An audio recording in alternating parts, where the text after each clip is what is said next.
What is going on, everybody? Welcome to another Photoshop CS6 tutorial. Today we're going to learn how to use the color replacement tool.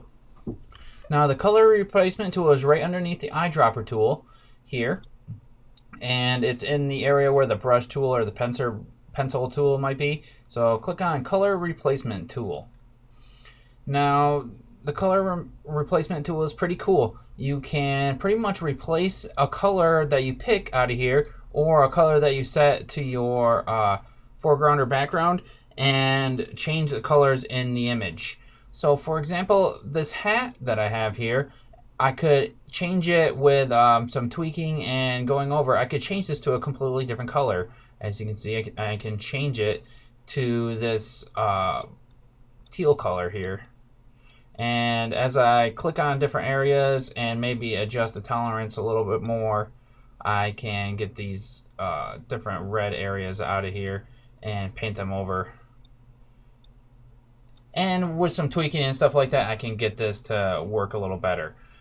Same thing. Oh, I have it on find edges. That could be why. That's probably why it was hard. Same thing with these. I could change the color of that bra that he has on his shirt. Didn't realize that's what it was at first. Interesting picture I picked, I guess.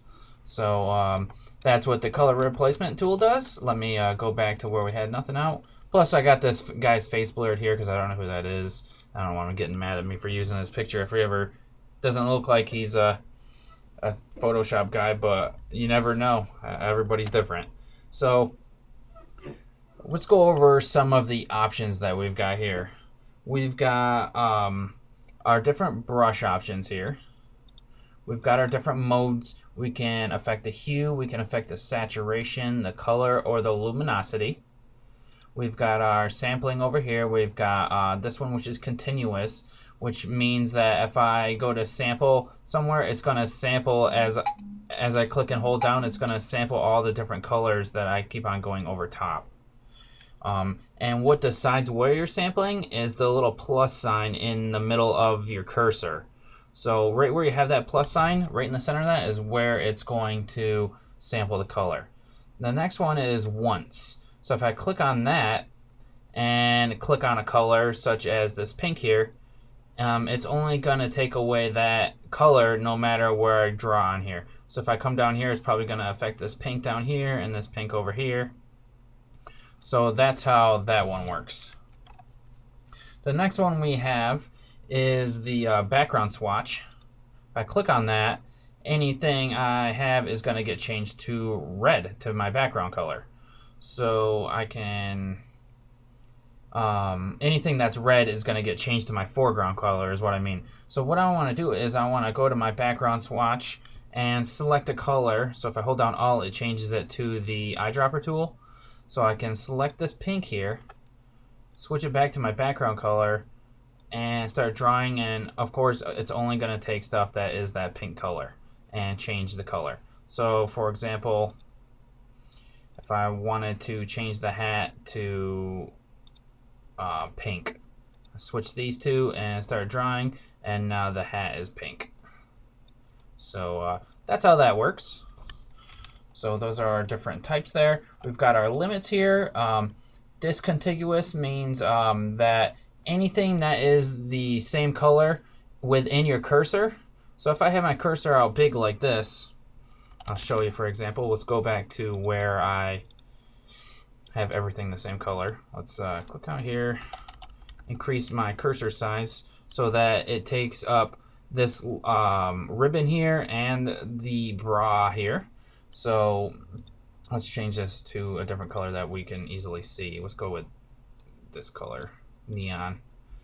So if I have contiguous selected, if I select the bra color here, it's only going to select the colors that are within the color of the bra because it's separate from the pink colors within here. Now if I go back and select discontiguous and select the bra while the ribbon is within my cursor, it's going to do both of them. And that's because it takes whatever color you selected and finds whatever color that is within your cursor and colors in everything else with it. And then for find edges here, it tries to like define the edges by painting over it. So if you have some bad edges, use the find edges to go around and finely tune the object. We've got our tolerance here, and this is the color range. And you should know tolerance by now if you've been watching the tutorials. If not, it's basically the amount of color that you're allowing the color replacement tool to paint over top of. Anti-alias here, if you have that checked, it gives you nice smooth lines. And that's it for the color replacement tool that I wanted to show you. Basically, you use it to change out other colors. And with some good fine tuning and everything, you can get into your document, and nicely you can use some of your paintbrush tool or something like that and clean up everything so that there's no more pink. You can see that in this image we've got artifacting where pink comes around on the outside, and I'm sure that there wasn't pink splashed all around the outside of the image on the actual shirt. So that's just a product of artifacting, and you'll have to clean that up with some of the techniques you've learned in earlier tutorials here. So thanks a lot for watching, and I wish you guys have a good day and keep learning a lot about Photoshop. See you guys later, and stay tuned for some upcoming tutorials. Later on.